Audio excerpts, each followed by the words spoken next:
60% की बाध्यता लगाकर उनकी छात्रवृत्ति रोकने का भी काम सपा सरकार में किया गया। इसी सपा सरकार ने सरकारी भूमि आवंटन में एससी व एसटी को मिलने वाली प्राथमिकता को खत्म कर दिया गया। साथ ही यही सरकार एससी व एसटी की भूमि खरीदने को लेकर नया संशोधन नियम लेकर आई, जिसमें बिना डीएम की अनुमति के कोई भी उनकी जमीन को खरीद सकता है, ताकि फिर इन वर्गों के लोगों की जमीन को आसानी से हथियाया जा सके। ऐसे अनेकों और भी इन्होंने विरोधी फैसले लिए। इसके अलावा दलित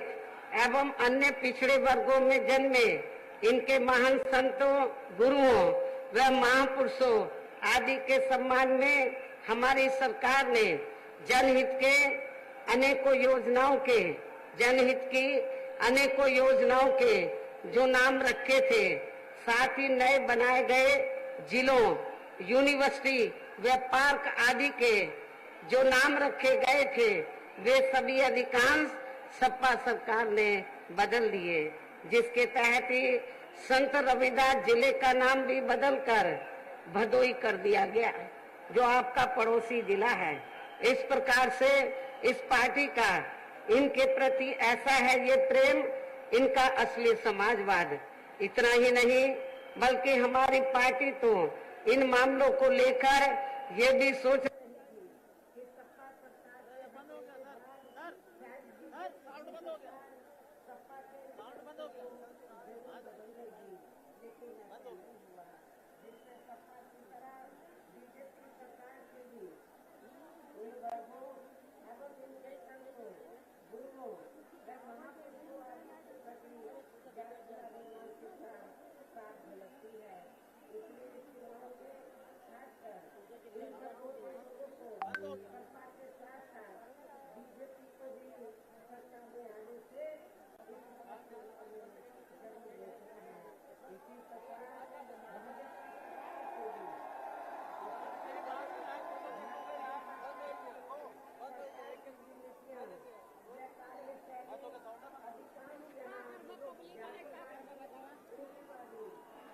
आरएसएस के संकीर्ण एजेंडे को ही लागू करने पर टिकी रही है, जिससे प्रभावित एवं शिकार हुए लोगों का इस सरकार में सही से विकास व उत्थान आदि नहीं हो सका है। साथ ही इनका हर स्तर पर काफी ज्यादा शोषण व उत्पीड़न आदि भी किया गया है। धर्म के नाम पर हमेशा यहाँ तनाव व नफरत आदि का वातावरण बना रहा है। प्रदेश में अपराध भी काफी ज्यादा बढ़े हैं, खासकर दलित, अखिलेश व महिलाएं आदि भी इस सरकार में कतई भी सुरक्षित नहीं रही हैं। लेकिन मीडिया में सही आंकड़ों को दबा दिया जाता है। इसके अलावा प्रदेश में गरीबों, मजदूरों, बेरोजगारों व अन्य मेहनत कर लोगों के साथ साथ दलितों, आदिवासियों, अन्य पिछड़े वर्गों, मुस्लिम अन्य धार्मिक अल्पसंख्यक समाज के लोगों के हित में कल्याण के लिए वर्षों से जो भी यहाँ सरकारी योजनाएं चल रही थी, तो उनका भी इन्हें वर्तमान भाजपा सरकार में पूरा लाभ नहीं मिल पा रहा है। साथ ही दलितों व पिछड़ों को भी आरक्षण का पूरा लाभ नहीं मिल पा रहा है, क्योंकि वर्तमान भाजपा ज्यादातर कार्य प्राइवेट सेक्टर के जरिए ही कराए जा रहे हैं, जिसमें इनके लिए आरक्षण की कोई भी व्यवस्था नहीं है। सरकारी नौकरियों में भी इनका आरक्षण का कोटा पूरा नहीं किया जा रहा है। मुस्लिम व अन्य धार्मिक अल्पसंख्यक समाज के लोगों के साथ तो बीजेपी की सरकार में अधिकांश यहाँ सोचेगा व पक्षपात वाला रवैया ही अपनाया गया है। विशेषकर मुस्लिम समाज को सरकार में सबसे ज्यादा दुखी रहा है। इतना ही नहीं बल्कि इस बार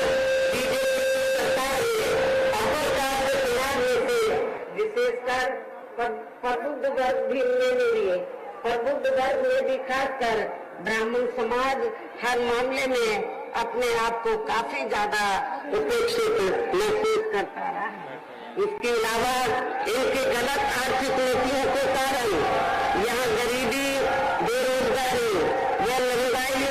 आदि भी काफी ज्यादा बढ़ी है। इसके साथ साथ उत्तर प्रदेश सहित पूरे देश के किसान भी केंद्र सरकार की गलत नीतियों के कारण काफी ज्यादा दुखी व परेशान रहे हैं और अभी भी हैं। साथ ही प्रदेश में बेरोजगार लोगों को रोजगार नहीं मिलने के कारण ज्यादातर इनको इस सरकार में भी पलायन करना पड़ा है। जबकि आप लोगों को मालूम है कि यूपी में बीएसपी की ही अकेली एक ऐसी सरकार रही है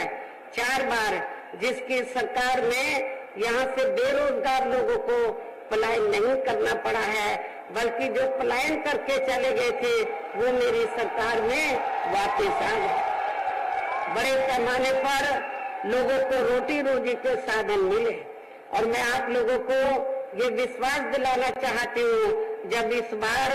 बीएसपी के नेतृत्व में सरकार बनेगी तो फिर से उत्तर प्रदेश में गरीब नौजवानों को, बेरोजगारों को रोटी रोजी के साधन दिए जाएंगे। इस प्रकार से इन सभी विरोधी पार्टियों की रही सरकारों में शुरू से ही यहाँ यूपी की जनता काफी ज्यादा दुखी व परेशान रही है। विशेषकर कोरोना महामारी के दौरान तो इन सभी की हालत और भी ज्यादा खराब हो गई है। ऐसे में इन सभी विरोधी पार्टियों की रही सरकारों से निजात पाने के लिए अभी चुनाव में यहाँ प्रदेश की जनता को अपनी एकमात्र हितैषी पार्टी बहुजन समाज पार्टी की ही सरकार बनाना बहुत जरूरी है, जिसमें अपने चारों रहे शासनकाल के दौरान बिना पक्षपात व भेदभाव आदि के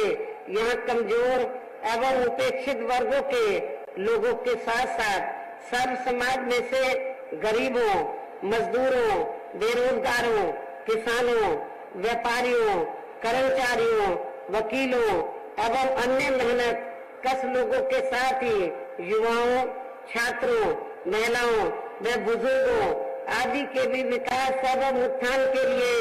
अनेकों ऐतिहासिक व महत्वपूर्ण कार्य किए हैं और इस बार सरकार बनने पर वो सभी कार्य फिर से शुरू किए जाएंगे। प्रदेश में विशेषकर गरीबी एवं बेरोजगारी आदि को दूर करने के लिए इस बार भी जरूरी कदम उठाए जाएंगे और इस मामले में हमारी सरकार ने बेरोजगार लोगों को बेरोजगारी भत्ता नहीं बल्कि उन्हें बड़ी संख्या में सीधे ही रोटी रोजी के साधन उपलब्ध कराए हैं और इस बार सरकार बनने पर भी जरूर उपलब्ध कराए जाएंगे। हमारी सरकार ने गरीब एवं भूमिहीन लोगों को खेती करने के लिए फ्री सरकारी जमीन भी दी है, नियमों के तहत आगे भी दी जाएगी। गरीब आवासहीनों को भी सभी सुविधाओं के साथ फिर से 2 कमरों के पक्के मकान भी फ्री में बनाकर दिए जाएंगे। इस प्रकार से अनेकों और भी कार्य किए जाएंगे। डॉक्टर अंबेडकर ग्राम विकास योजना के तहत देहातों का और मान्यवर श्री कांशीराम जी शहरी समग्र विकास योजना के तहत शहरों का भी काफी विकास किया गया है, ये भी आप लोगों को मालूम है। इस मामले में प्राथमिकता पहले उन देहातों व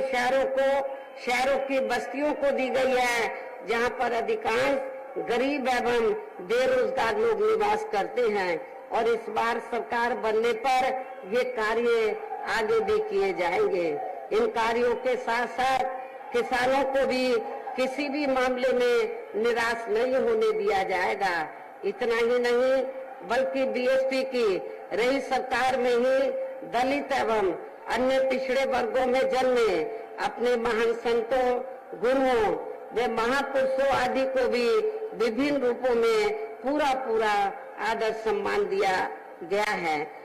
और आगे भी इनके सम्मान में कोई भी कमी नहीं आने दी जाएगी। इसके अलावा आपके प्रयागराज मंडल की जो भी यहाँ स्थानीय समस्याएं होंगी तो उन्हें भी दूर करने का पूरा प्रयास किया जाएगा। इसके साथ साथ केंद्र व यूपी सरकार के भी विवादित नियमों व कानूनों को यहाँ लागू नहीं किया जाएगा। इसके साथ ही बीएसपी की सरकार बनने पर यहाँ बीजेपी व सपा आदि के शासन काल की तरह कानून व्यवस्था को किसी भी कीमत पर खराब व लचर नहीं होने दिया जाएगा तथा हर स्तर पर यह कानून द्वारा कानून का राज ही कायम किया जाएगा। जाति व धर्म के आधार पर यह लोगों का किसी भी प्रकार से शोषण व उत्पीड़न आदि नहीं होने दिया जाएगा, जैसा कि वर्तमान भाजपा सरकार में हो रहा है। खासकर कानून व्यवस्था को बेहतरीन बनाने के लिए विशेष अभियान के तहत व दलगत राजनीति से ऊपर उठकर यहाँ गुंडों, बदमाशों, माफियाओं व अन्य आपराधिक एवं अराजक तत्वों को भी जेल की सलाखों में भेजा जाएगा। जहाँ मेरी सरकार में इनकी जेल के बाहर नहीं बल्कि जेल के अंदर ही सही जगह होती है। इतना ही नहीं बल्कि वर्तमान भाजपा सरकार ने जाति, धर्म व राजनीतिक द्वेष की भावना के तहत जिन लोगों को खासकर धरना प्रदर्शन आदि के नाम पर जबरदस्ती गलत धाराओं में फंसा के उन पर अनेकों केस चलाए हुए हैं, तो उन मामलों की भी सही से जांच करा के उनके केस भी खत्म कर दिए जाएंगे। इसके साथ साथ प्रदेश में खासकर शिक्षा के क्षेत्र में व अन्य और विभागों के भी कर्मचारी जो आए दिन अपनी मांगों को लेकर धरना प्रदर्शन एवं हड़ताल आदि करते रहते हैं, तो उन सभी मामलों को निपटाने के लिए एक आयोग का गठन किया जाएगा और उनकी सही मांगों को मान लिया जाएगा, जिसमें कर्मचारियों की पुरानी पेंशन योजना को भी लागू करने का मामला शामिल है, इसे भी लागू किया जाएगा। इसके अलावा सर्वजन हिताय व सर्वजन सुखाय को लेकर अन्य और भी जरूरी कार्य किए जाएंगे, लेकिन ये सभी कार्य करने के लिए इस चुनाव में यहाँ बीएसपी को सत्ता में लाना बहुत जरूरी है, जिसके लिए अपनी पार्टी के लोगों को वोट पड़ने तक यहाँ सभी विरोधी पार्टियों के साम दाम दंड भेद आदि हथकंडों से भी जरूर सावधान रहना है। और इस मामले में विरोधी पार्टियां चुनाव होने से कुछ समय पहले व चुनाव के दौरान भी अपने अपने पक्ष में हवा बनाने के लिए खासकर मीडिया व ओपिनियन पोल एवं सर्वे आदि का जो बड़े पैमाने पर गलत इस्तेमाल करती है, तो उससे आप लोगों को कतई भी गुमराह नहीं होना है। जैसे सन 2007 के हुए विधानसभा चुनाव में उस समय मीडिया में जो बीएसपी को लेकर ओपिनियन पोल व सर्वे आदि दिखाए गए थे, तो आप लोगों को मालूम है जब रिजल्ट आया तो वो गलत ही साबित हुए थे, और इस बार भी आप लोगों को फिर से गलत साबित इनको करके दिखाना है। इसके साथ ही पूर्व की तरह इस चुनाव में भी विरोधी पार्टियों ने विभिन्न रूपों में जो अपने हवाई व प्रलोभन भरे चुनावी घोषणा पत्र आदि जारी किए हैं, जिन्हें सत्ता में आने के बाद ये पार्टियां अधिकांश अमल में नहीं लाती हैं, तो उनके बहकावे में भी आप लोगों को बिल्कुल भी नहीं आना है, जिन पर से अब जनता का काफी हद तक विश्वास ही उतर गया है। इसलिए इस मामले में बीएसपी किसी भी चुनाव में विरोधी पार्टियों की तरह अपना कोई भी चुनावी घोषणा पत्र आदि जारी नहीं करती है। वैसे भी बीएसपी कहने में बहुत कम बल्कि कार्य करके दिखाने में ही ज्यादा विश्वास रखती है, और ऐसा हमने यहाँ यूपी में अपनी चारों रही सरकारों के दौरान करके भी दिखाया है। इसके साथ ही हमारी पार्टी की चारों रही सरकारों ने प्रदेश में बिगड़ी हुई कानून व्यवस्था को सुधारने के साथ साथ प्रदेश के विकास व आम जनहित के लिए जो असंख्य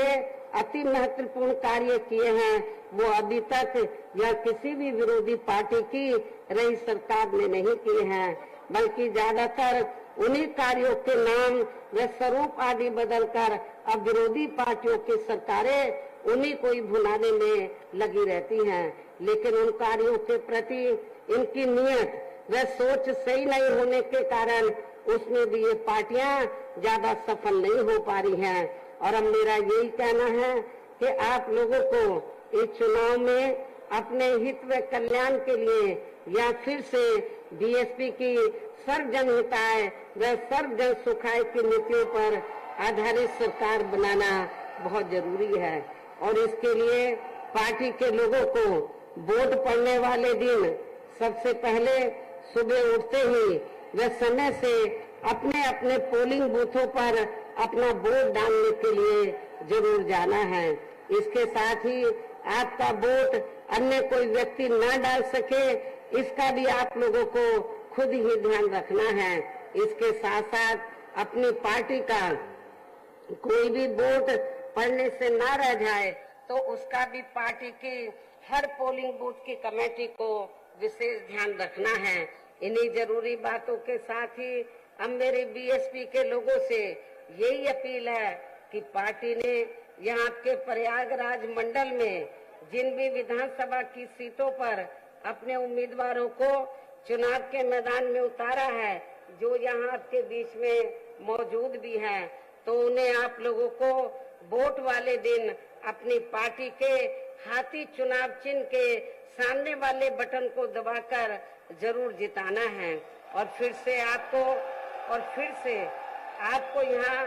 सन 2007 की तरह ही बीएसपी की अपनी पूर्ण बहुमत की सरकार जरूर बनाना है। तभी फिर प्रदेश में अमन चैन कायम होने के साथ साथ यहाँ सभी धर्मों व वर्गों के लोगों का सही से विकास व उत्थान आदि हो सकता है। साथ ही यहाँ अन्याय, अपराध, भय व भ्रष्टाचार मुक्त एवं विकास युक्त वातावरण भी पैदा हो सकता है तथा तभी फिर यहाँ परम पूज्य बाबा साहब डॉक्टर भीमराव अंबेडकर एवं मान्यवर श्री कांशीराम जी आदि का भी सही सपना साकार हो सकता है। इस उम्मीद के साथ ही अब मेरा आप लोगों से यही कहना है कि आप लोगों को हर पोलिंग बूथ को जिताना है, बीएसपी को सत्ता में लाना है। और इस कार्य